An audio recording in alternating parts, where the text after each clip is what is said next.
Today we're going to make a meatloaf. Not like one you probably ever had before. It's going to be smothered in a bourbon barbecue sauce. You're going to have some onion straws on top of it.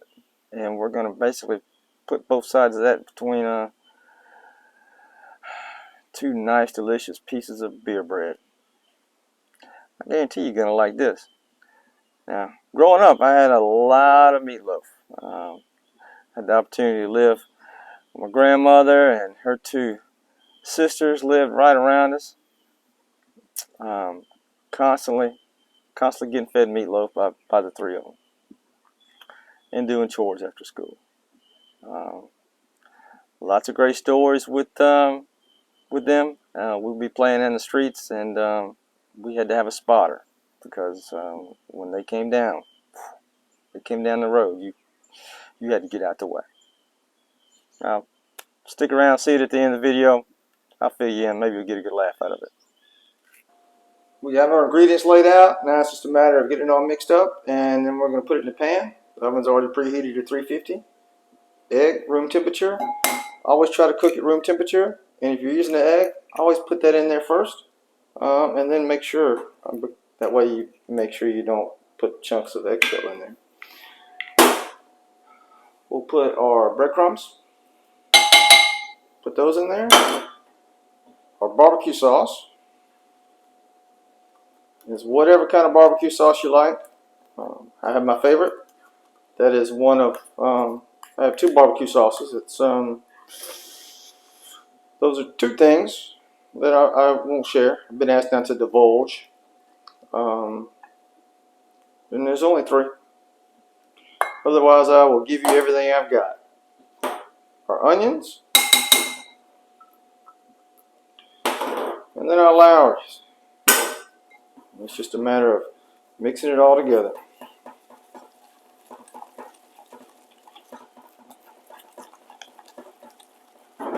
You don't got a hamburger meat?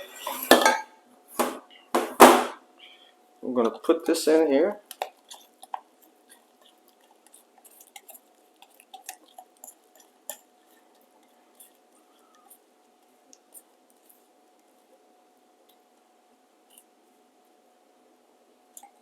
And then combine it really well.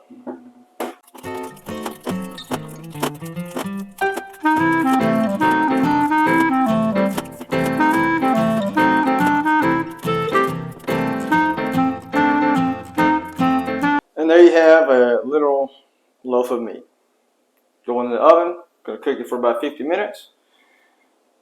And in the meantime, we'll go ahead and prep the onion straws. So now it's time to make our onion straws, which means we want to chop this really super thin. Go ahead and get that out of the way. Parts we're not going to use. We're at home. We can make that decision.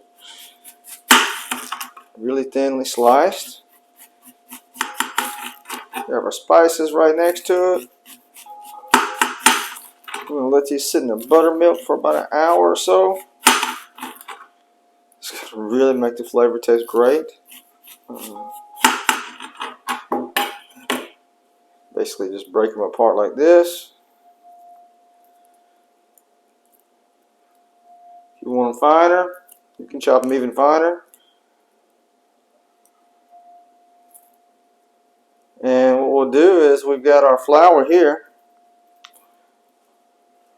And so we will get these all mixed up. Don't want that. Alright. Lawry's. Paprika. Cayenne pepper. I'm just going to mix that all up thoroughly. And get these submerged in the buttermilk. It's going to taste amazing. We're going to reserve the salt and pepper for when we take them off the fryer and season them then. Next step we're going to do is take our 1 cup of barbecue sauce, whatever kind that you like, that you prefer. We're going to put it in the saucepan. it all in there, or have enough sense to put it directly in the pasta saucepan before you start messing around with this. Or water. About 3 to 4 tablespoons of this. Now it's optional. It's up to you whether or not you want to use it or not, but it definitely gives it pretty good flavor. All right, we've got our onion rings going. If you want them thinner, you can make them onion straws. Onion straws are fantastic as well. We've got our barbecue sauce over here simmering. We just want it to thicken up a little bit more.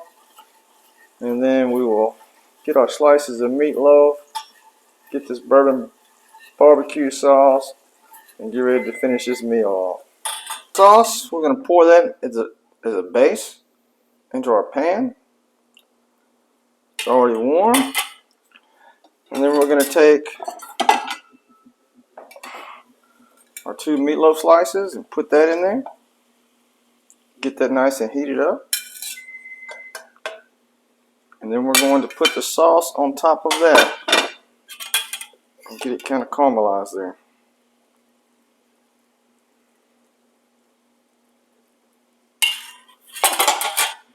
And that's going to firm up. We'll be ready to eat it here in a little bit. Well, there you have it. Barbecue meatloaf with a bourbon sauce, garlic fries with cilantro, and some spicy ketchup.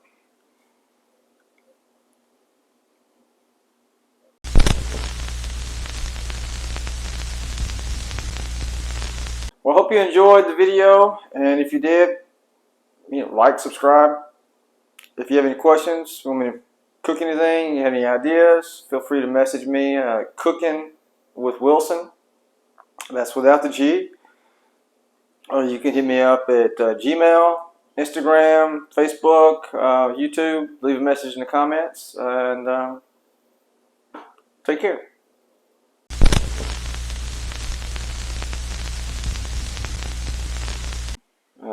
I grew up, my grandmother, her sisters living around the house, literally like right next door to each other.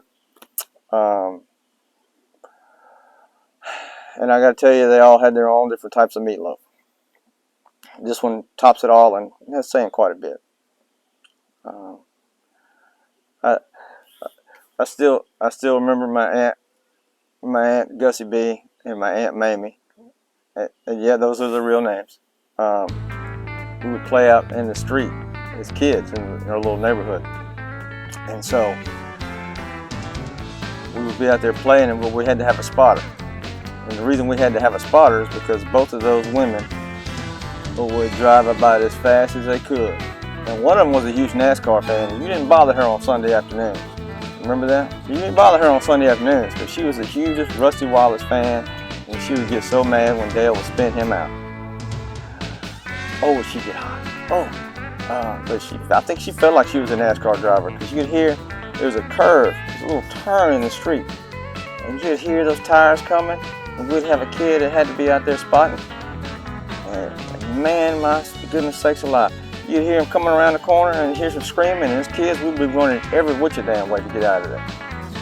Every which way. I can't tell you how many balls that those two had flattened and completely ran over. And although Mamie was hilarious, Gussie B, I have no idea how in the world she didn't run that Buick of hers right into her dining room, because she would turn into that curve and she'd go so sharp, turn into her drive, and she'd turn so sharp going into that drive, you'd hear the brakes are screeching. Dang, her cap be all flying, go flying off the car a lot of the times. I'd have to go retrieve that thing for her and slamming them brakes. Yeah.